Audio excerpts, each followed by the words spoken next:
तो क्या मांगना है तुम्हें? मैंने अभी तक सोचा नहीं। तुम बाकी आकाओं से काफी अलग हो। ठीक है, तुम मेरी जगह होते तो क्या मांगते? पहले किसी ने ऐसा पूछा नहीं मुझसे, लेकिन जवाब बहुत आसान है।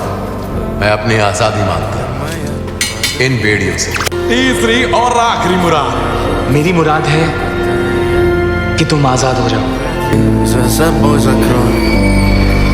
Сколько бы я не просил, но ты же знала, что меня теряла. Я босиком по стеклу бегал так упрямо.